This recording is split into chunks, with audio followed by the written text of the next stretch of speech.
오늘도 주일 예배 오신 분들을 진심으로 축복하고 환영합니다. 다 함께 일어나셔서 성가대 주악에 맞춰 하나님 앞에 묵상 기도드리며 예배자로 나가겠습니다.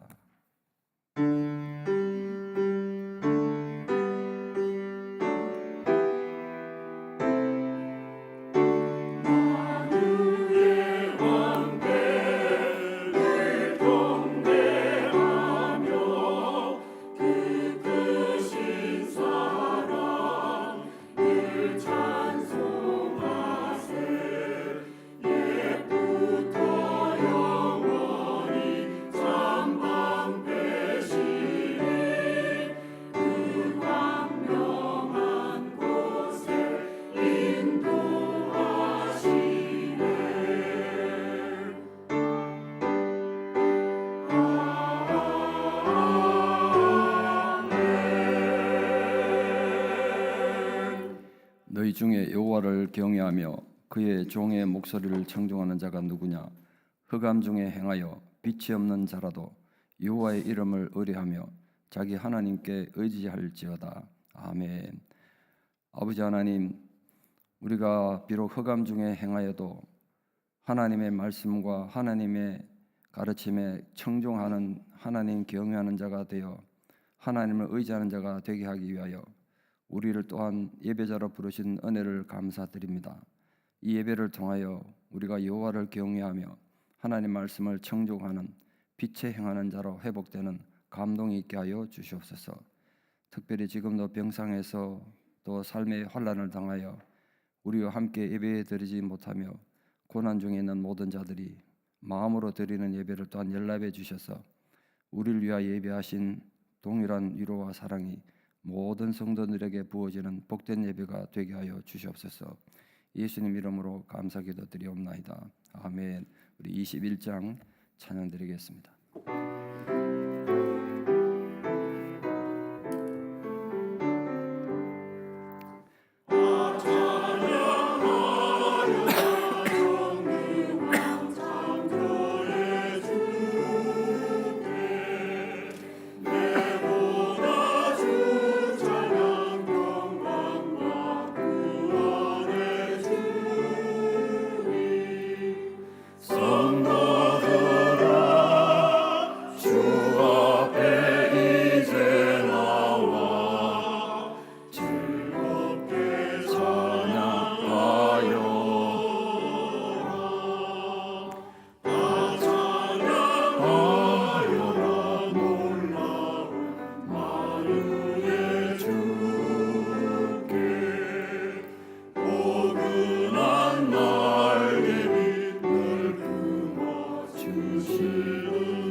지금 목에 인후염이 와서 목소리가 안 나서 찬양을 못해 죄송합니다. 우리 집사님이 도와주십니다.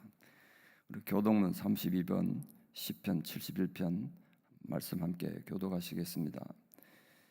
여호와여, 내가 주께 피하오니 내가 영원히 수치를 당하게 하지 마소서.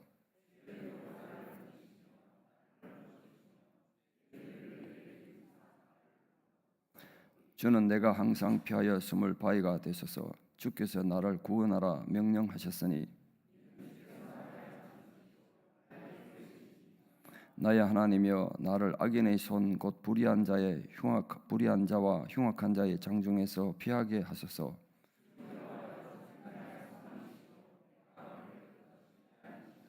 내가 모태에서부터 주를 의지하였으며 나의 어머니의 배에서부터 주께서 나를 택하셨사오니. 아멘. 사도신경으로 우리 신앙을 고백드립니다. 나는 전능하신 아버지 하나님 천지의 창조주를 믿습니다. 나는 그의 유일하신 아들 우리 주 예수 그리스도를 믿습니다. 그는 성령으로 잉태되어 동정녀 마리아에게서 나시고 본디오 빌라도에게 고난을 받아 십자가에 못 박혀 죽으시고 장사된 지 사흘 만에 죽은 자 가운데서 다시 살아나셨으며 하늘에 오르시어 전능하신 아버지 하나님 우편에 앉아 계시다가 거기로부터 살아있는 자와 죽은 자를 심판하러 오십니다. 나는 성령을 믿으며 거룩한 공교회와 성도의 교제와 죄를 용서받는 것과 몸의 부활과 영생을 믿습니다. 아멘. 자리에 앉으셔서 함께 봉헌기도 드리겠습니다. 아버지 하나님의 은혜로 또 한 주간을 살아온 것을 감사드립니다. 여러 가지 국제 정세도 힘들고 우리 삶의 형편이 힘들고 어려워도 또 그래도 하나님 은혜로 살게 된 것을 감사드립니다. 어려운 가운데도 우리 가정과 기업과 삶의 현장에 귀한 물질을 허락하여 주시고 그 물질에 의지하여 또한 살아가게 하신 것을 감사드립니다. 우리에게 주어진 그 선하고 아름다운 모든 것들이 하나님으로부터 왔다는 신앙의 고백으로 주의 성도들이 구별하여 드리는 소득의 11조와 감사와 선교와 구제와 또 교회 안팎에서 이런저런 모습으로 하나님 나라를 위하여 헌신하고 희생하는 우리들의 헌신과 희생을 아버지 기쁘게 연락하여 주시옵소서. 우리가 드린 헌신과 희생과 또 귀한 물질들이 바르고 아름답게 사용되어 하나님의 뜻이 이 땅에서 이루어지는 소중한 도구가 되게 해주시고 그로 통하여 절망에 있는 자들이 소망을 찾고 슬픔 가운데 있는 자들이 하나님의 기쁨을 회복하는 소중한 도구가 되게 하여 주시옵소서. 그 과정을 통해 하나님 말씀에 약속하신 바와 같이 성도들의 산업이 복을 받으며 그 가정이 들어가도 나가도 복을 받고 그 자손들이 대를 이어 복을 받는 은혜가 있게 하여 주시옵소서. 무엇보다 아직도 끝나지 않은 전쟁에 대한 아픔을 하나님 앞에 구하며 간절히 기도드립니다. 하루빨리 전쟁이 멈추고 또 그로 인해서 세계 경제가 많은 어려움을 겪고 있는데 그 어려움들이 하루빨리 잘 해결될 수 있도록 부디 하나님의 선하신 위로와 은총이 우리 가운데 함께하여 주시옵소서. 예수님 이름 받들어 간절히 기도드리옵나이다. 아멘. 354장 저는 찬양 못하지만 힘차게 박사님 찬양하겠습니다. 집사님 마이크를 대고 해주세요. 잘 안 들리네. 박수하겠습니다.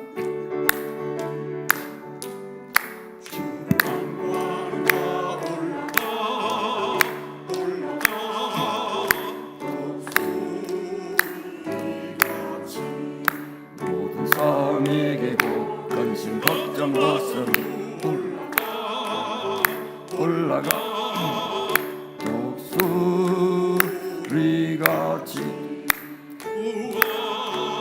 뭐하는 자 주 안무하는 자 주 안무하는 자 늘 강건하리라. 주를 안무하는 자 걸어가 도단치 않네. 길을 잃은 양떼를 둘은 찾아다니고 걸어가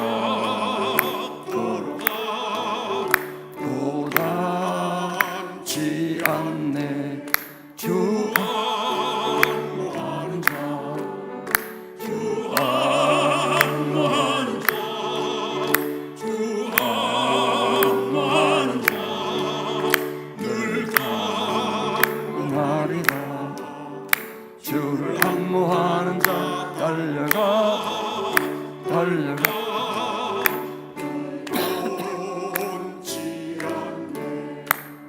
문을 향하여 율관을 얻도록 달려가 기고치 않네. 주 안무하는 자 주 안무하는 자 주 안무하는 자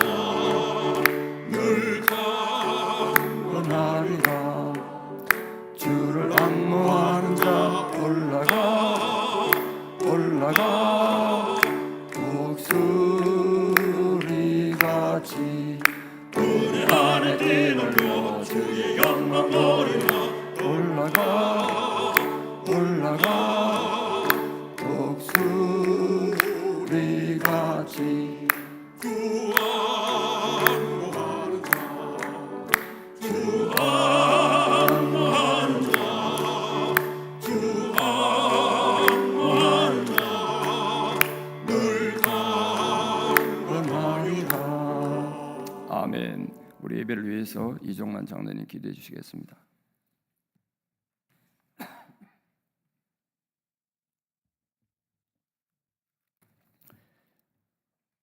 우리에게 궁의를 베푸시는 하나님 아버지, 한 주간을 인도와 보호하시는 은혜로 살았습니다.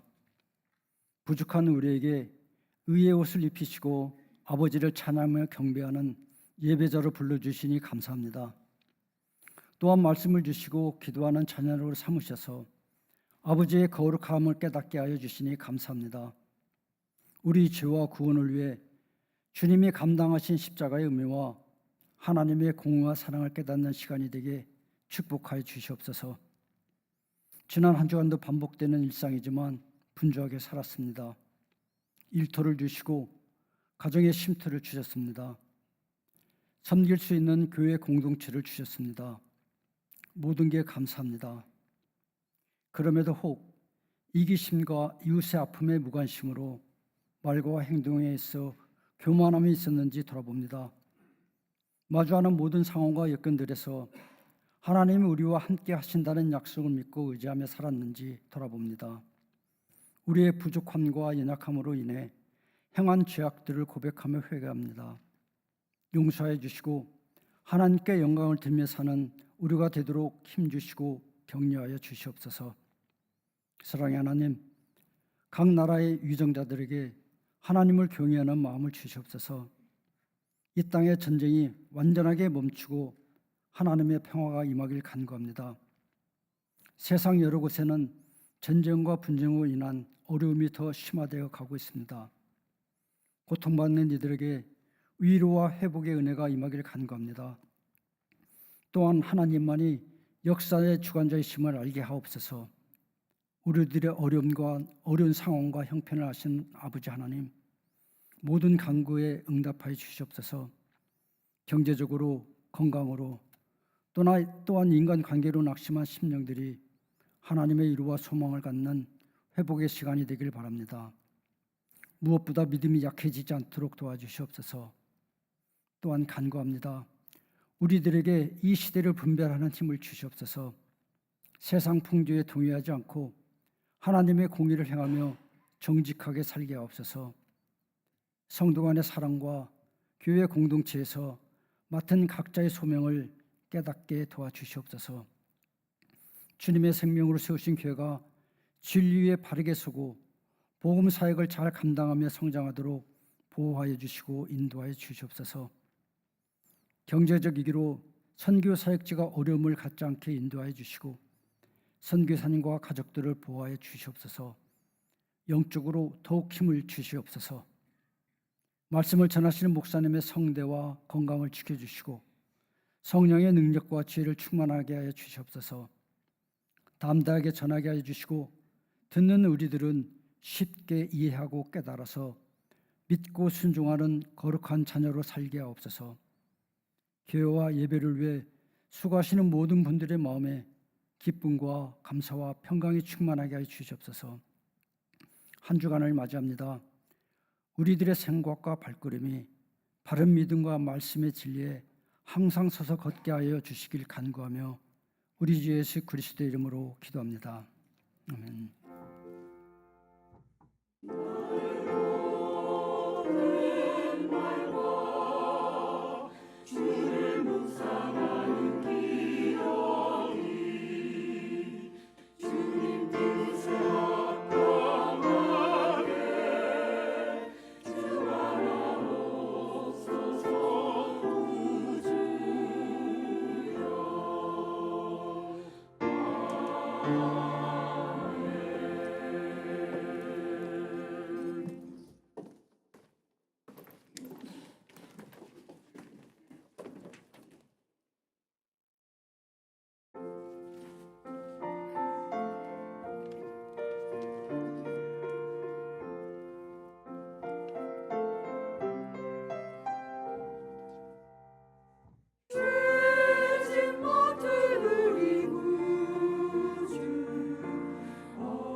맡기세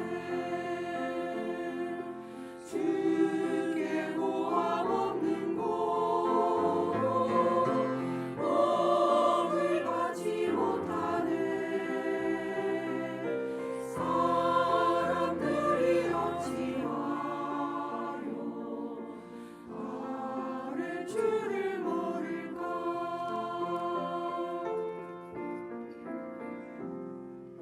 시험 걱정 모든 괴로움 없는 사람 누군가 부질없이 낙심 말고 기도드려 아뢰세 이어진 실하신 친구 찾아볼 수 있을까 우리 약함하시오니 어찌 아니하를까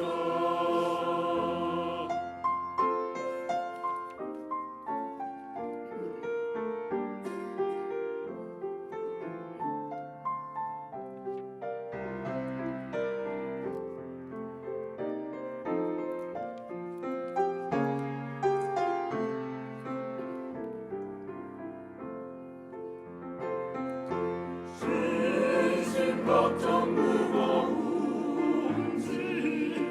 많이 진자 누군가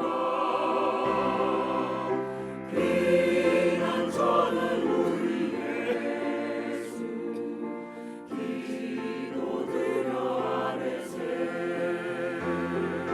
세상 친구 멸시하고 나를 조롱하여도 예수 품에 안기어서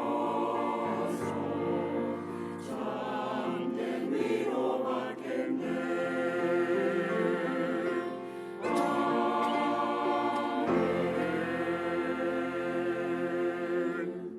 아멘. 감사합니다. 귀한 찬양 감사합니다. 그동안 로마서 힘든 과정 따라오시느라 고생 많으셨습니다. 이제 6장 마치고 한 곱이 넘었는데요.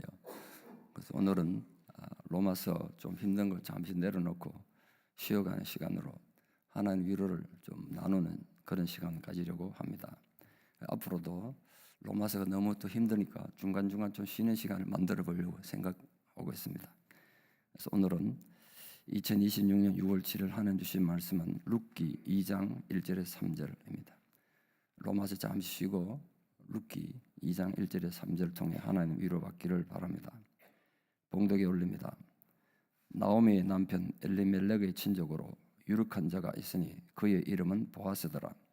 모압 여인 룻이 나오미에게 이르되 원하건대 내가 밭으로 가서 내가 누구에게 은혜를 입으면 그를 따라서 이삭을 죽겠나이다 하니 나오미가 그에게 이르되 내 따라 갈지어다 하며 룻이 가서 베는 자를 따라 밭에서 이삭을 줍는데 우연히 엘리멜렉의 친족 보아스에게 속한 밭에 이르렀더라. 아멘.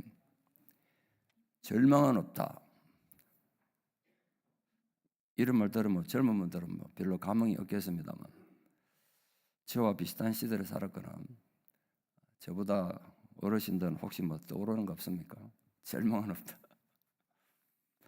1964년부터 17년간 매주 토요일 저녁 10시 20분부터 40분간 인생의 끔찍한 실패나 고통을 극복한 사람들의 수기를 성우들이 방송극으로 꾸며서 들려주고 마지막에는 실제 인물의 음성을 들려주어서 살기 힘든 세상에 모든 국민들의 눈시울을 적셨던 라디오 프로그램 제목입니다. 절망은 없다. 아마 한국인 치고 안 들은 사람이 없지 않을까 싶은데요. 불치병으로 투병하다가 아마 기적적으로 회복한 사람들, 가난을 극복하고 사법시험에 합격한 감동적인 사연과 끔찍한 사고와 불행으로 비참한 인생에도 용기 잃지 않고 살아가는 많은 사람들에게 어린 저도 듣고 엄청난 감동받았던 기억이 아직도 남아있거든요. 64년 제가 초등학생인데 그 시간을 매일 기다렸다는 게 그때는 TV도 없고 들을 수 있는 라디오밖에 없으니까 온 동네 사람이 함께 앉아 들었던 그런 기억도 있습니다. 그 중에 매년 어떤 기간을 정해가지고 전 국민을 대상으로 절망은 없다 수기를 모집해서 많은 사람이 참여하고 뭐 그랬습니다. 그때 어느 해인가 오래된 세월에 몇 년도인지 기억이 안 나지만 어느 해인가 가장 최고 수상으로 당선된 한 할머니의 눈물겨운 인생을 그 제목이 이렇더라고요. 운명인 줄 알았더니 시련이었습니다. 그 생활 제목의 수기를 소개하는 것으로 설교를 시작합니다. 오래돼서 뭐 내용이 정확하게 100% 전달은 좀 힘들겠습니다만 50년도 더 전인데 20살 난 외아들이 갑자기 불치병으로 앓아 누우면서 이 집안의 기관 운명이 시작됩니다. 의료보험이 없던 시절이라 아들 병 고치겠다고 전 재산을 다 탕진하고 살기 위해서 50세 넘어서 할머니가 방직공장 직공 생활을 시작했습니다. 그러나 아들은 두 번 다시 걸을 수 없는 영구 장애를 가지게 될 것이라는 의사의 진단을 듣고는 내 이래 살아서 뭐 하겠나? 뭐 그래서 들겠죠. 20살 젊으니까. 평생 못 걷는다니까. 자살을 시도하다가 죽음 직전에 발견돼서 겨우 목숨을 건졌습니다. 이 아들이 또 이 집에 하나밖에 없는 외아들이었던 것 같아요. 하나뿐인 아들이 안전병이로 평생 살아야 된다는 날벼락 같은 고통을 당한 데다가 자기 눈앞에서 아들이 자살을 꿈꾸는 그런 아들을 바라봐야 되는 아버지 마음이 어떻겠어요? 그 아버지 마음이 너무 아파서 술로 화를 달래다 결국은 위암으로 죽습니다. 지금 그 가정에 이제 절망이 극에 달한 거죠. 그러나 할머니는 남이 갖지 못한 중요한 삶의 동기가 있었는데 하나님에 대한 신앙심이 대단했던 분 같아요. 하나님에 대한 신앙을 굳게 붙잡고 절망하지 않았습니다. 하나님이 살아계시는 한 내 인생 이대로 망하지는 않을 것이라 생각하며 아들을 격려하며 삶에 대한 열망을 놓지 않으셨습니다. 어머니의 뜨거운 사랑과 신앙에 감동한 아들도 내 평생 안전병으로 살지만 그래도 엄마를 생각해서 하나님 앞에 내가 포기하지 않고 살아야 되겠구나 결심을 하게 됐습니다. 할머니는 아들과 함께 밤잠 안 자며 종이봉투 만들어서 푼돈을 만들었습니다. 그리고 그 돈으로 아들을 시계수리 학원에 보냈고 아들은 불구의 몸으로 열심히 공부해서 최우수상을 받으며 졸업했습니다. 지금이야 대한민국이 최첨단 반도체 생산국으로 세계에서 인정받는 나라입니다만 당시만 해도 64년도니까 뭐 전쟁 끝나고 얼마 됐습니까? 할 수 있는 기술이 겨우 시계 고치는 기술이었어요. 이것도 보통 기술이 아니었습니다. 아무나 못했다고요. 자살을 꿈꾸던 아들은 시계 수리점을 해서 돈을 좀 모아서 집도 장만할 정도로 역경을 이기고 승리한 내용이 방송됐습니다. 근데 그 위에 이제 신문에도 보도되고 라디오 뉴스가 보도됐는데 그 감동적인 실화를 들은 어떤 아리따운 아가씨가 이 집에 가서 내가 며느리 되고 남편 돼야 되겠다. 그래 결심하고 그 집에 가서 오늘 결혼했습니다. 이런 내용이 뉴스에 났어요. 대단하지 않습니까? 얼굴도 안 보고 사연만 듣고 대단한 신앙인이구나. 아마 그 여자분도 신앙인 같은데 그래서 오늘 이 가정이 결혼했습니다. 이 뉴스를 제가 들었다고요. 한때는 망해버린 것 같았던 이 할머니 집안은 절망은 없다는 신앙 고백으로 새로운 생명과 소망의 길을 내딛게 된 것입니다. 그런데 우리는 많은 경우 우리들이 마주치는 사건과 사고나 그로 인한 결과를 우연이라고 생각합니다. 우연이란 생각지 않은 어떤 일을 말하죠. 인간의 입장에서는 우연이라고 생각되는 일이 많지만 하나님 입장에서는 반드시 필요한 필연의 경우가 많습니다. 그래서 어찌 보면 하나님 사건은 우연이 없습니다. 제가 자주 한 말씀이잖아요. 하나님 사건은 우연이 없어요. 인간들은 일조 후의 일을 모르고 하나님의 영원한 계획을 모르기 때문에 자신에게 왜 이런 사건들이 일어나는지 이유를 알지 못해 답답할 때가 많죠. 이유라도 좀 알았으면 좋겠는데 얼마나 답답합니까? 그래서 사람들은 우연이라는 말을 많이 합니다. 오늘 본문에도 우연이라고 나오잖아요. 그러나 분명 우리가 알아야 될 것이 있습니다. 이 세상에 일어나는 모든 일들이 우연히 일어나는 게 아니라는 겁니다. 그 일이 그렇게 돼야 될 이유가 있어서 그렇게 됐다는 거죠. 다만 우리가 그것을 알지 못하고 깨닫지 못하는 것뿐입니다. 그것을 우린 하나님의 필연 또는 하나님의 섭리라고 합니다. 우리가 신앙인으로서 절망은 없다고 외치는 것은 그랬으면 좋겠다는 인간적인 단순한 바람이 아니라 하나님 섭리를 믿기 때문에 우린 절망은 없다라고 외칠 수 있는 것입니다. 섭리란 하나님이 목적하고 계획하신 바를 이루어 가시는 하나님의 주권적인 행위를 말합니다. 그래서 성도들은 하나님의 섭리를 믿으셔야 돼요. 나에게 무슨 일이 일어난다고 하더라도 그게 반드시 내가 알지 못하고 상상하지 못한 어떤 뜻이 있다는 거죠. 하나님 뜻이. 오늘 본문에도 인간적으로 보면 모든 것이 끝나고 실패한 인생이지만 하나님 앞에는 절망은 없다고 외치는 한 가문의 이야기가 등장합니다. 자기들 인생이 우연인 줄 알았는데 그 속에 놀란 하나님의 섭리가 작동하여 하나님의 필연으로 이루어지는 놀란 사건을 오늘 본문이 기록하고 있습니다. 우리는 이민자로서 이 땅에 살아갑니다. 사실 알고 보면 성경의 많은 부분이 이민자의 역사입니다. 그 중에 성공한 사람 얘기도 있고 실패한 사람 얘기도 있죠. 그런데 때로는 실패한 사람들이 오히려 역사 속에 더 위대한 인물이 되기도 했습니다. 오늘 본문의 주인공 룻기는 남편이 죽은 비극과 현실의 힘겨운 삶 때문에 이스라엘로 이민 왔다가 운명이 뒤바뀐 이방인 모압 여자 룻의 이야기입니다. 내 인생에 절망은 없다라고 누구보다 크게 외쳤던 사람이 바로 룻입니다. 룻기는 룻이 자기 고향을 떠나 이스라엘로 이민을 오게 된 배경을 자세히 설명하고 있습니다. 오늘 성경 앞부분을 보면 모압 여자 룻이 시어머니인 이스라엘 사람 나오미와 함께 힘들게 사는 모습을 봅니다. 누가 봐도 아주 절망적인 상황입니다. 성경을 잘 모르는 분들을 위해서 그 배경을 잠깐 요약해 보는 게 좋을 듯 합니다.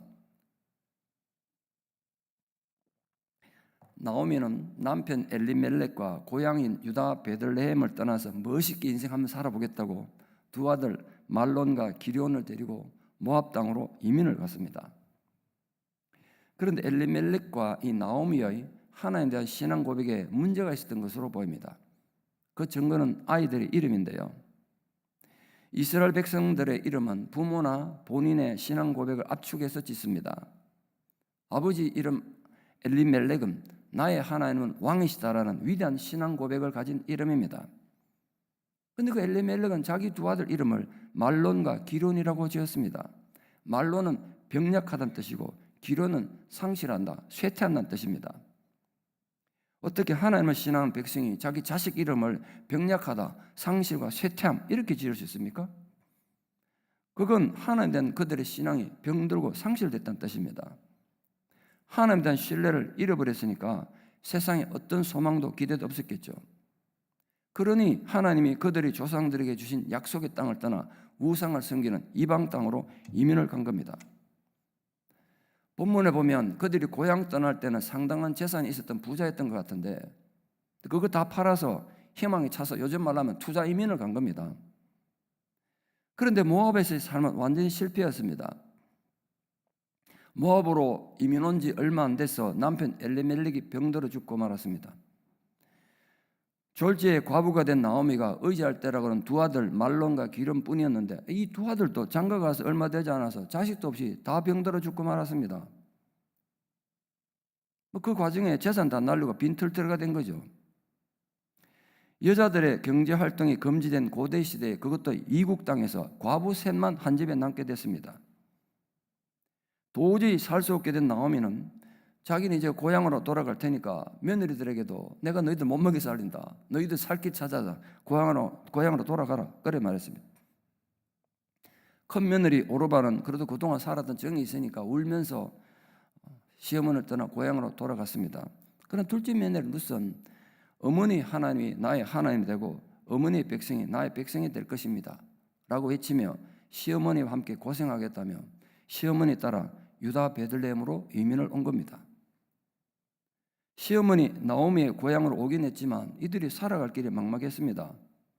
나오미가 이민 갈 때는 부자였는데 귀국할 때는 빈털터리여서 모든 마을 사람들이 놀랐다고 성경이 기록하고 있습니다. 어떻게 네가 거부로 나갔는데 빈손으로 왔냐. 여자가 노동을 할 수 있는 시대도 아니었고 그렇다고 재산이 있는 것도 아니었기 때문에 며느리 룻이 어떻게든 먹고 살아야 되는데 겨우 생각하는 것이 이삭 줍기였습니다. 추수 끝난 들판에 가서 이삭 주워서 먹고 살려고 생각한 거죠. 그것도 시어머니 허락 없이 못 나가니까 시어머니 허락을 받고 룻이 이삭 주우려고 밭으로 갔는데 보아스라는 사람이 주인인 밭에 들어가서 이삭을 줍게 됐다는 거죠. 오늘 본문에 나오다시피 보아스는 시아버지 엘리멜렉과 먼 친척되는 사람이었습니다. 룻은 어떻게 오다 보니까 시아버지 친척되는 집이 왔네. 이건 우연이구나. 그래서 자기는 우연히 보아스 밭에 들어갔다 이렇게 생각했다는 거예요. 그러나 하나님의 사건에는 그것은 우연이 아니었습니다. 우연처럼 보이는 이 사건을 통해서 하나님이 룻의 불행한 삶에도 절망은 없다고 외치게 하시며 그들을 어떻게 인도해 갔는지에 대한 증언이 룻기의 주제입니다. 역사에 만약이라고 말한 건 의미가 없는 일이긴 합니다만 우리가 하나님의 필연적인 섭리와 사랑을 이해하기 위해서 만약의 경우를 좀 생각해 보려고 합니다. 절망은 없다고 외치는 사람들의 공통점은 가만히 앉아서 하늘에서 떡이 떨어지도록 기다리는 사람들이 아니었습니다. 고난과 절망 가운데서도 자신들이 할 수 있는 최선을 다한 사람들이었습니다. 룻도 마찬가지였습니다. 첫 번째 만약입니다. 만약 룻의 집안이 모압 땅에서 사업이 망하지 않았다면 어떻게 됐을까요? 결코 베들레헴에 돌아오지 않았겠죠. 그러면 다윗의 조상은 이 세상에 존재하지 못했을 것입니다. 그들이 계속 모압에 살았을 것이고 이스라엘 역사와는 아무런 관계가 없는 사람으로 한 생애를 마쳤겠죠. 룻의 입장에서는 사업이 망하고 남편이 죽은 끔찍한 고통 속에서도 절망은 없다고 외친 것이 유대 땅 베들레헴으로 이민 오게 된 결정적인 이유였습니다. 우리들 인생에서 마주치는 비극과 실패들이 때로는 우리들 인생들에게 인생 역전을 위한 소중한 기회가 될 수 있다는 거예요. 그래서 얻은 결론이 절망은 없다고 외치는 신앙인은 인생이 우연이 아니라 하나님의 필연으로 이루어져 간다는 것을 아는 것입니다. 예컨대 요나는 적국의 수도 니네로 가서 하나님의 말씀을 전하라는 하나님 명령이 싫어서 거부하고 요파 항구로 내려갔습니다. 그 갔더니 때마침 니네와 정반대 방향에 다시스로 가는 배가 있었습니다. 이런 우연이 있나? 이러고 요나는 그 배에 올라타고 다시스로 갔습니다. 180도 다른 방향으로 갔다고요. 그러나 그건 결코 우연이 아니었습니다. 요나가 회개하고 다시 자신의 소명을 깨닫게 하시려는 하나님의 필연이었습니다. 다시스로 가던 배가 갑자기 풍랑을 만납니다. 풍랑도 결코 우연이 아니었죠. 자기들 보기엔 우연히 풍랑이 일어난 것 같은데 그게 절대로 우연이 아니었다고요. 어리석은 요나를 깨닫게 하시려는 하나님의 필연이었습니다. 뱃사람들에 의해서 거세게 풍랑이는 바다에 던져져서 죽을 운명이었는데 또 우연히 큰 물고기가 집어삼켰습니다. 그 또한 결코 우연이 아니었습니다. 요나를 회개시켜서 하나님의 무기로 사용하시려는 하나님의 필연적인 계획이었습니다. 인간은 어리석은 선택을 하고 심지어는 하나님께 대항하기도 합니다. 하나님 주권을 인정하지 않고 자기 고집만 내세우죠. 세상 모든 일이 우연이고 운만 좋으면 성공할 수 있다는 어리석은 생각에 빠지게 됩니다. 그래서 실패합니다. 그러나 우리의 계획과는 전혀 다르게 실패가 기회가 될 수 있음으로 해서 우리는 소망을 가집니다. 지금은 모두들 힘든 시기입니다. 개인적으로든 국가적으로든 전 세계가 어려움에 처해 있습니다. 그러나 인생의 고난과 어려움이 우리를 실패와 절망으로만 이끄는 불행이 아니라는 것을 우리가 믿음의 눈으로 바라볼 수 있다면 얼마나 많은 비극을 우리 삶에서 몰아낼 수 있을까요? 지금 인간적인 실패와 뜻하지 않은 비극을 당해서 좌절하여 신앙의 위기를 겪고 고통으로 아파하는 모든 분들이 하나님 계획에는 우연이 없음을 믿는 믿음으로 절망은 없다고 외치며 위로받기를 바랍니다. 비록 실패한 순간 아프고 힘이 들고 짜증나고 어려운 건 사실이죠. 그 부정할 수는 없습니다. 그러나 많은 경우에 우리의 실패와 고통이 우리를 새롭게 만드시는 하나님의 필요한 경우가 너무나 많습니다. 얼마나 많은 신앙의 승리자들이 인생을 위대한 영웅들이 삶을 실패와 고통 가운데서 오히려 위대한 삶을 살아갔습니까? 그래서 우리가 절망은 없다라고 외칠 수 있는 것입니다. 나오미의 집안이 남의 나라로 이민 가서 완전히 망해버렸을 때 느꼈을 그 절망은 우리의 현실적인 고통과 비교해도 결코 가벼운 문제가 아니었을 겁니다. 그러나 그것이 하나님의 필연을 위해서는 필요한 실패였음을 우리가 알고 있습니다. 여러분 개인과 여러분 자녀들과 여러분 가문을 향한 하나님의 필연적인 계획도 그 옛날 다윗의 가문을 향한 하나님의 놀라운 계획과 동일하게 역사하고 있음을 기억하십시오. 여러분의 실패가 여러분을 어디로 이끌고 갈 것인가? 그러므로 너무 두려워하지 마십시오. 하나님의 사랑은 결코 멈추는 법이 없고 그 사랑은 여러분들 위해 존재하는 것이기 때문에 그렇습니다. 그러므로 실패와 고통 앞에서 하나님의 그 신실하신 사랑을 다시 기대하며 절망은 없다라고 외치는 용감한 성도들 다 되시기를 진심으로 축원합니다. 두 번째 만약입니다. 비록 사업이 망했다 해도 루스의 남편이 죽지 않고 살아있었다면 어떻게 됐을까요? 그래도 다윗은 이 세상에 태어날 수 없었습니다. 살다 보면 불의의 사고를 당하고 예측하지 못한 고난들이 우리 꿈을 산산조각으로 부수어 버릴 수 있습니다. 그래서 우리 인생이 끝난 것 같이 생각될 때가 있죠. 너무 억울한 생각이 들기도 하고 현실적인 불편함들이 우리를 지치게 만듭니다. 그러나 누가 알았겠습니까? 그 절망과 상실의 순간들이 하나님 역사의 가장 중요한 이정표가 되죠. 누가 알았겠냐고요. 남편들이 병들어 죽었다는 것은 사업이 망하는 것하고는 비교가 안 되는 절망이죠. 특히 여자의 권리가 전혀 인정되지 않는 문화에서 자식도 없이 과부가 된다는 건 정말 초라한 존재가 된다는 뜻입니다. 오죽했으면 성경에 등장하는 3대 사회적 약자 중에 과부가 들어가겠습니까? 건강을 잃어버리거나 불의의 사고를 당하든지 또는 원치 않는 여러 가지 상황으로 인해서 여러분의 계획과 꿈들이 무너져 내릴 때 잊지 마십시오. 하나님 계획에는 우연이 없다는 걸. 그리고 그 하나님의 필연적인 섭리가 계속되는 한 우리 인생은 끝나는 게 아니라는 것을. 그래서 어떤 절망과 고통과 눈물 가운데서도 당당하게 외칠 수 있기를 바랍니다. 하나님이 계시는 한 절망은 없다. 젊은 나이에 성공의 길을 들었었던 영국의 한 변호사가 있었습니다.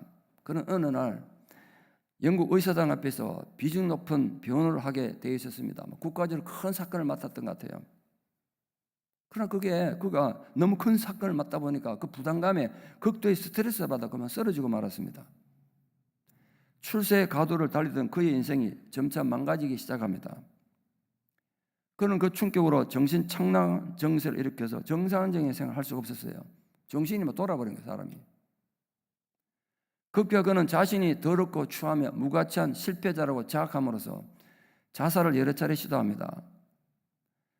그러나 그를 불쌍히 여기며 위로하고 격려해주는 주변의 그리스도인들을 통해서 복음을 알게 됐고 하나님의 사랑을 깨닫게 됩니다.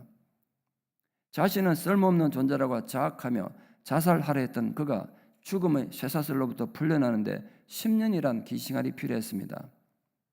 10년이 지난 어느 날 주님께서 자신의 죄를 담당하여 십자가에 달려 돌아가심으로써 더럽고 추한 자신의 삶이 새로운 삶으로 변했다는 것을 믿게 됐습니다. 자신의 변한 삶의 모습과 그 사랑의 감격을 시로 고백했는데 그 시가 이렇게 시작합니다. 샘물과 같은 보혈은 임마누엘 비로다. 오늘 찬송 멋있게 불렀는데 목이 가버렸네요. 이 샘의 죄를 씻으면 정하게 되겠네. 저 도적 회개하고서 이 샘에 씻었네. 저 도적 같은 이 몸도 죄 씻기 원하네. 우리가 즐겨 부르는 찬송가 190장이 바로 그의 간증의 노래입니다. 그가 바로 윌리엄 카프로, 영국 문학사에서 고전 문학가로 손꼽히는 위대한 작가입니다. 그는 스가랴 13장 1절 그날에 죄와 더러움을 씻는 샘물이 있다는 구절을 읽다가 그 더러움을 씻는 샘이 바로 예수 그리스도께서 십자가에 설리신 보혈이라는 사실을 깨닫고 이 찬송시를 썼습니다. 그는 죄의 굴레로부터 영원히 해방된 자유 몸이 돼서 이렇게 찬양합니다. 날 정케하신 피보니 그 사랑 하나네. 내 살 동안 받는 사랑을 늘 찬송하겠네. 그렇다고 제가 인간의 팔자수관 말하는 거 아닙니다. 인간이 성공하기 위해서 반드시 실패의 경험이 있어야 된다는 것도 아닙니다. 다만 인간의 전 생애를 선한 목적을 가지고 지금도 역사하시는 하나님의 사랑이 존재하기 때문에 절망은 없다고 외칠 수 있음을 말하는 것입니다. 시편 37편 24절에서 다윗은 하나님을 신뢰하는 의인도 넘어진다. 그러나 의인이 넘어지지만 완전히 망하지 않는 이유는 하나님이 그를 손으로 붙들고 계시기 때문이라고 노래했습니다. 우리 삶 속에서 마주치는 뜻하지 않은 고난과 실패들 또한 하나님께서 붙잡고 계시는 한 결코 절망은 없다는 약속이 우리 모두에게 주어졌음을 믿고 그 하나님 필연을 굳게 붙잡고 하나님의 섭리를 굳게 붙잡고 사시는 모든 성도는 되시기를 진심으로 축원합니다. 세 번째 만약입니다. 만약 루시 그의 동서 오르바처럼 시어머니를 떠나 자신의 편안함만 생각하고 자기 고향으로 돌아가고 베들레헴으로 오지 않았다면 어떻게 됐을까요? 역시 다윗은 이 세상에 태어나지 못했고 룻은 다른 곳에 시집가서 하나님 모르는 이방인으로 살다가 죽었겠죠. 우리는 한 생애를 사는 동안 많은 선택합니다. 좋은 선택, 현명한 선택도 있지만 두고두고 후회되는 너무나 어리석은 선택도 하죠. 냉장고 하나만 잘 선택해도 10년이 편안하다는데, 그러나 신앙의 선택은 영혼을 결정합니다. 왜 우리는 우리 인생인데도 선택을 올바르게 하지 못하고 어려움을 겪게 되는 것일까요? 그 선택의 기준이 언제나 나의 이기심을 목적으로 하기 때문입니다. 우리는 모든 선택의 기준이 어느 쪽이 나에게 이익이 되느냐, 그게 초점이 맞추고 삽니다. 그걸 욕할 수는 없죠. 그게 인간의 본능이기 때문입니다. 그러나 인간이 인간으로서의 가치를 가지는 이유는 자기 의지의 선택으로 스스로의 불편을 감수할 줄 안다는 데 있습니다. 제가 대학 졸업하고 서울에서 직장생활 할 때입니다. 그때 당시 대구교회에서 성가대 지휘를 하고 있어서 토요일이면 가능한 빨리 서울역 가서 기차 타고 내려가서 주일 사역을 준비해야 했습니다. 어느 토요일날 그 주간에 얼마나 바쁜지 너무 지쳐가지고 그때는 KTX도 없고 그냥 새마을호 타고 내려갈 텐데요. 내 기차 타고 가면 좀 자야지. 너무 피곤하구나. 기차 타고 앉았습니다. 그때는 입석이라는 게 있었거든요. 근데 저쪽 앞에 입구에서 할머니 한 분이, 제가 딱 보니 입석 할머니 같아요. 입석표를 가진 할머니가 자꾸 이쪽으로 오는 거예요. 속으로 여기까지 오지 마라, 오지 마라 막 내가 비렸는데도 결국 내 앞에 오셔가지고 내 의자 이 발걸이에 또 붙잡고 서시는 거예요. 내가 순간에 얼마나 갈등했는지 모릅니다. 내가 피곤하니까 지금 눈 감고 모른 척하고 잘까? 그래도 도저히 또 그 양심이 허락 안 해서 아주 할머니가 보따리 안 들고 힘들어 이러는데 어떻게? 근데 일어나서 양분 자리 할머니가 앉아서 이러면서 속으로 어디까지 가냐 물어서 속으로 대전까지 간다 하면 참 좋겠다. 그 다음부터 내가 앉아갈 수 있으니까 할머니 어디까지 가세요? 그러니까 부산까지 간대요. 난 대구까지 가는데. 그날 그 자리 양보하고요. 내가 내 발걸이 걸터 앉아가는데 몸은 피곤해 잠은 오는데 너무너무 힘들어. 불편을 감수했더니 잊혀지지 않습니다. 내가 남에게 선을 베풀려면 불편을 감수해야 되는구나. 나에게는 불편한 것이지만 이웃을 위해 나의 권리를 양보하는 선택할 수 있는 건 그건 우리가 동물이 아닌 하나님 형상을 가진 고귀한 자들이기 때문에 그렇습니다. 동물들은 동족끼리 잘 싸우지 않지만 가장 치열하게 싸우는 경우가 자리 다툼입니다. 목숨 걸고 싸우죠. 그러나 인간은 스스로 불편을 감수하며 자기 자리를 양보하는 힘을 가진 이 지상의 유일한 동물입니다. 현재 내 눈에 가장 이익이 되는 선택이 나의 성공을 보장하지는 않는다고요. 때로는 어리석게 보이지만 희생을 선택하는 것이 더 큰 성공의 지름길이기도 합니다. 룻은 과부된 시어머니를 불쌍히 여기고 시어머니와 운명을 같이 하려는 불편함을 선택했습니다. 그런데 그 선택이 그녀를 역사의 길에 남는 하나님의 사람이 되게 했을 줄 본인이 어떻게 알았겠어요? 그러므로 지금 억울하게 희생당하면서도 참고 살해하는 분들에게도 그 하나님 아버지의 동일한 보상이 있기를 진심으로 축원합니다. 마지막 네 번째 만약입니다. 만약 비록 룻이 시어머니와 함께 베들레헴으로 오긴 했지만 시어머니를 위한 자발적인 헌신과 복양하고 싶은 마음이 없었다면 어떻게 됐을까요? 그래서 그녀가 낯선 나라에서 이방 남자들 틈에서 일하는 걸 힘들어하고 부끄러워해서 집안에만 꼭꼭 숨어 있었다면 어떻게 됐을까요? 그녀 자신은 편했을지 모르지만 아무 일도 일어나지 않았겠죠. 지금까지 그녀의 모든 고생은 그저 무의미한 고생이 되었을 것이고 이름없는 한 평범한 안악내로 살다가 일생을 마쳤겠죠. 그러므로 여러분의 고생이 무의미한 고생이 되지 않게 하십시오. 고생했으면 고생 뒤에 뭔가 열매가 있어야 되지 않겠습니까? 그래야 절망은 없다고 외치는 것이 의미가 있을 것입니다. 하나님의 사건엔 우연이 없고 모든 것이 필연이라는 의미가 하나님 모든 것을 알아서 하시니까 우린 그저 팔짱 끼고 있어도 된다 이런 말이 절대로 아닙니다. 우린 결코 우리 인생의 구경꾼이 되어서는 안 됩니다. 적극적으로 하나님 계획의 협조자가 되어야 됩니다. 예수님 말씀처럼 천국은 침노하는 자의 것입니다. 천국은 그것을 소유하려는 열망을 가지고 실천적인 믿음으로 자기를 희생하는 자들에게 열려있다는 뜻이죠. 내가 손해를 보더라도 하나님의 정의를 끝까지 잊지 않는 그 믿음의 일꾼들이 되면 하나님 필연이 작동한다는 거예요. 우리가 살펴본 이 모든 일련의 사건들의 뒤편에는 우연이 아닌 하나님 필연이 있었습니다. 룻이 우인이 들어간 그 보아스 밭에서 만난 그 보아스가 룻의 남편이 되고 그 밑에 아들 오벳이 태어납니다. 그 오벳을 통해 손자 이새가 태어나고 마침내 그 이새를 통해 이스라엘 최고의 성군 다윗이 룻의 정손자로 세상에 태어납니다. 그러니까 룻은 이스라엘 민족의 위대한 영웅이었던 다윗의 조상이 된 것입니다. 그뿐만 아니라 궁극적으로는 예수 그리스도의 조상이 됐습니다. 이방인 여자가 예수 그리스도의 조상이 됐다고요. 그러므로 룻기는 단순히 한 여인의 믿음을 칭찬하기 위해 쓰인 위인전개가 결코 아닙니다. 그 연약한 한 여인의 삶을 통해 하나님이 이루어 가신 위대한 역사를 보라는 거예요. 우리 예를 들면 이런 겁니다. 한국에서 미국으로 이민 온 한 여인이 사업은 망하고 남편도 죽고 자식도 없는 절망적인 상황에 있었는데 하나님께서 그녀의 절망과 눈물 나는 삶 속에 개입하셔서 재혼을 하게 됐는데 그 재혼한 그 밑에 손자가 미국 대통령 됐다는 뜻이죠. 그렇다면 오늘 우리 삶도 마찬가지 아니겠습니까? 여러분의 가문은 여러분으로 인해 잘 될 수밖에 없음을 믿으십시오. 여러분이 하나님의 신앙하고 여러분이 있음으로 해서 하나님이 여러분 가문을 외면할 수 없음을 기뻐하십시오. 하나님의 사랑이 결코 멈출 수 없이 여러분 개인과 여러분 자녀들과 미래의 후손들 위해 함께 하실 것을 감사하십시오. 우리가 결코 잊어서는 안 될 사실이 하나 있습니다. 지금 우리가 처해 있는 어려운 환경이나 또는 우리가 꼼짝할 수 없는 곤란한 상황을 어떤 사람들은 당당하게 이겨내고 있다는 사실입니다. 여러분들이 포기한 그것을 어떤 사람들은 결코 포기하지 않음으로써 인생의 위대한 성공을 이루었다는 것을 명심하십시오.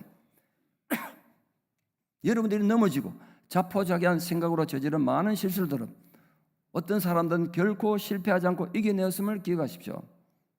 실패와 절망과 곤란은 나뿐만 아니라 남들에게도 있었지만 그들은 그 실패와 절망의 장벽 앞에 굴하지 않고 힘차게 뚫고 나왔다는 것을 기억하고 힘을 내십시오. 우리 잘 아는 찬양 가사처럼 주님이 나와 함께함을 믿는다면 어떤 고난도 이길 수 있잖아요. 그래서 절망은 없다라고 외치십시오. 인간은 모든 것을 우연이라 생각합니다. 그러나 하나님 사건에 우연은 없습니다. 그럴 만한 이유가 있었습니다. 그것이 하나님의 섭리고 필연입니다.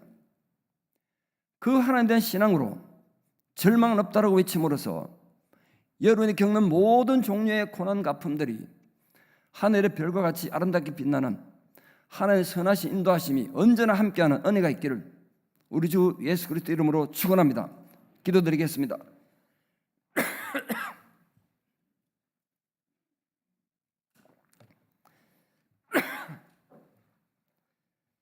우리의 위로자와 격려자가 되시는 하나님 아버지, 우리가 살다가 마주치는 다양한 고난과 혼란 속에서도 하나님이 함께 하시는 한 절망은 없다라고 외치시는 믿음의 사람들로 살게 하여 주시옵소서. 우리 삶이 결코 우연이 아니라 하나님의 필연으로 인도되는 하나님의 섭리 가운데 있음을 신앙으로 고백하며 모든 상황 속에서 절망은 없다고 외침으로써 위대한 신앙의 승리자들이 다 될 수 있도록 성령 하나님께서 우리를 도와주시고 선한 길로 인도하여 주시옵소서. 우리 주 예수 그리스도 이름으로 간절히 기도드리옵나이다. 아멘. 우리 말씀을 생각하며 429장 찬양 드리겠습니다.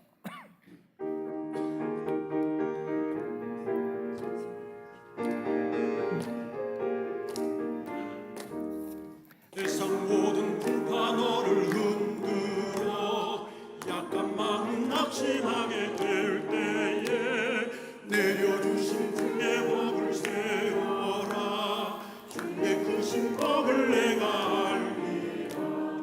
받은 복을 세워보아라. 크신 복을 내가 알리라. 받은 복을 세워보아라.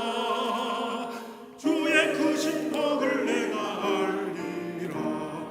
세상 근심 걱정 너를 두르고 십자가를 등에 지고 나갈 때 주가 내게 주신 복을 세워라. 두려움 없이 항상 찬송하리라. 받은 복을 세워보아라. 크신 복을 내가 알리라. 받은 복을 세워보아라. 주의 크신 복을 내가 알리라. 세상 권세 너의 앞길 막을 때 주만 믿고 낙심하지 말아라. 천사들이 너를 보호하리니 염려 없이 앞만 보고 나가라. 받은 복을 세워보아라. 크신 복을 내가 알리라. 받은 복을 세워보아라. 주의 크신 복을 내가 알리라. 아멘. 교회 소식 전하겠습니다. 오늘 애차는 13, 14, 15구역에서 수고해 주셔서 감사드립니다. 도론 토요일은 에베네셀 날입니다. 매주 토요일 교회 오셔서 청소하곤 합니다만 특히 에베네셀 날은 평소에 못 오시던 분들도 좀 오셔서 특히 우리 안수 집사님, 권사님들, 항종직들이 출근하신 분들도 있겠습니다만 다른 때는 아니더라도 에베네셀 이런 날 다 오셔가지고 교회를 돌보고 그랬으면 좋겠습니다. 많은 참여를 부탁드립니다. 후임 목사 청빙에 관해서 성도들이 궁금해하기도 걱정도 많이 하세요. 청년들 구에 갔더니 청년들부터 그러고 어른들 만나면 어른들도 그러고 목사님 은퇴하면 우리 교회는 어떡하냐고 걱정들 되게 많이 하시더라고요. 제가 한 2년 전부터 내가 은퇴할 때 어떻게 하고 후임을 어떻게 정할 것인가 기도하면서 2년 동안 제가 묵상하고 했던 준비한 내용이 있습니다. 제가 준비했던 이유가 있는데요. 제가 우리 교회 와서 지금 21년 차 지금 사역하고 있는데 우리 교회를 제가 많이 분석하고 고민하고 연구 중에 우리 교회는 한 번도 청빙위원회 이게 성공한 적이 없습니다. 모든 청빙위원회가 실패했다고요. 왜 그랬느냐? 이유가 있죠. 담임 목사가 없이 성도들끼리 목사를 목사를 청빙하다 보니까 그 질문 내용이 제대로 됐겠습니까? 그 과정이 제대로 됐겠어요? 제가 올 때까지 포함해가지고 청빙을 한 번도 성공을 못하고 오히려 교회에 문제만 자꾸 일으켜서 저 같은 경우 그럼 목사는 어떻게 하냐 싶죠. 저는 청빙위원회가 나를 부른 게 아니에요. 청빙위원회는 저를 서류에서 떨어뜨렸다고요. 그래서 원래 못 올 사람이에요. 제가 몇 달 지난 뒤에 제가 기도하는 중에 자꾸 하나님께서 네 세카렘 단임 장로에게 너를 위해 예비했으니까 서류를 다시 보내라. 하나님 내가 지금 거기 몇 달 지났는데 벌써 다 끝났을 텐데 청빙이 어떻게 보냅니까? 하도 그래서 내가 편지 써서 보냈어요. 죄송합니다만 몇 달 전에 내가 서류를 보냈는데 성령이 자꾸 보내라 해서 보냈는데 혹시 결례했다면 이 서류 버려주시고 양해를 구합니다. 보냈는데 그때 보냈을 때가 12번째 목사님 와서 설교한 마지막 날이었다는데요. 근데 우연히 장로님이 제 설교 CD를 들어보고 우리가 이런 목사님이 놓쳤지 이래가지고 이분을 마지막으로 모셔보자. 그래 와서 온 게 제가 온 겁니다. 청빙위원회가 저를 부른 게 아니에요. 그 과정에 교회가 또 한번 쪼개졌잖아요. 실패를 반복할 수는 없어요. 그래서 제가 어떻게 하면 안전하게 그리고 훌륭한 목사를 모실 것인가 그걸 다양한 방법에서 연구하고 기도하면서 논문처럼 만들어 놓은 게 있습니다. 그걸 한번 여러분 강의 듣는다고 되는 게 아니라 제가 앞으로 여러분을 계속 훈련시킬 건데요. 그래서 오늘 장로들 대상으로 1차 강의하고 또 장로들 생각해서 모압해서 수정 보완 내용을 원래는 다음 주 하려고 그랬는데 다음 주 또 사역이 있어서 못하고 셋째 주는 제가 바빠 안 되고 넷째 주에 하겠습니다. 그 들어보시면 아 이게 이렇게 되는 거구나. 목사님 이런 것까지 준비하셨구나 막 생각하시게 될 텐데 그걸 통해서 여러분 모두를 제가 준비시키고 훈련시키고 연습시킬 거예요. 그래서 여러분 기도하는 마음으로 함께 동참해 주시기 바랍니다. 예. 그래서 앞으로 우리 당에는 안수 집사님, 권사님뿐만 아니라 항정집들과 이런 걸 가지고 계속 소통한 자를 맞을 거고요. 제가 이 강의한 뒤에 모든 구역에 내가 가서 여러분 질문도 받고 궁금한 거 모든 것에 대해서 좀 답변하는 자리를 제가 가지려고 합니다. 그 구역에 제가 다 찾아가서 설명할 시간을 갖도록 하겠습니다. 다음 주일 2부 예배는 한수지 씨라는 찬양 사역자가 여러분 스캣송이라고 아십니까? 스캣송. 가사 없이 목소리만한 노래입니다. 저는 개인적으로 굉장히 좋아하는데요. 이분이 국가대표 수영선수였는데 어떻게 찬양 사역자가 됐더라고요. 제가 이분 간증하는 걸 방송에서 하는 걸 봤는데 굉장히 은혜도 받고 했습니다. 상당한 노래의 그 실력을 가진 분이시더라고요. 한국의 드라마, 영화 한 50편에 이분 목소리 음악이 영화 들어갔다니까 대단하지 않습니까? 그래서 이분 오셔가지고 뭐 시간이 되면 이분 전체 시간 들어가지고 우리가 간증도 듣고 했으면 좋겠습니다. 그건 안 되고 제가 설교 마치고 한 20분 정도 간증과 찬양 한 2곡 정도 이렇게 듣는 시간을 가지려고 합니다. 지금 또 음대에서 학생들이 강의하는 교수라고 그러시던데요. 대단하다는 생각이 좀 듭니다. 그래서 기대 좀 많이 해주시고요. 은혜가 있기를 바랍니다. 6월 대신방은 사교구, 심원 사구 얘기인 거 기억해 주시고요. 우리 아동부 광고가 계속되는데 아직 교사가 지원이 없나 보네요. 우리 3학년, 6학년 교사가 필요합니다. 좀 부탁을 드립니다. T4권 성경공부 6월 10일 이번 주부터 시작하니까 미리 준비해 주시기 바랍니다. 아동부 BB에서 시작되는데 6월 16일에서 19일까지입니다. 오후 5시 반부터 열리니까 많은 또 도움이 필요합니다. 봉사자들 좀 도움 부탁드립니다. 오늘 교회학교 졸업 감사 예배로 드렸는데 졸업생이 유스그룹 졸업생 벌써 14명이나 소개했습니다. 2부 예배 때 졸업장 전달하도록 하겠습니다. 우리 다 함께 일어나셔가지고 앞뒤에 보면 반갑습니다. 건강하십시오. 인사하겠습니다. 54장 찬양 드리고 예배를 마치겠습니다.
이제는 우리 주 예수 그리스도의 은혜와 하나님 아버지의 만극하신 사랑과 성령님의 위로 교통 역사하심이 내 삶이 알무리 지치고 힘들어도 절망은 없다라는 신앙의 고백으로 하나님의 위대한 승리자가 되기를 결단하는 사랑하는 성도님들의 위대한 신앙의 고백 위에 또 사랑하는 모든 자녀들 삶에 특별히 지금도 병상에서 또 삶의 환난을 당하고 고통받는 성도님들, 고난받는 모든 민족들, 우리 사랑하는 선교사님들 사역지 위에 이제부터 영원토록 함께 하시옵기를 간절히 축원하옵나이다. 아멘.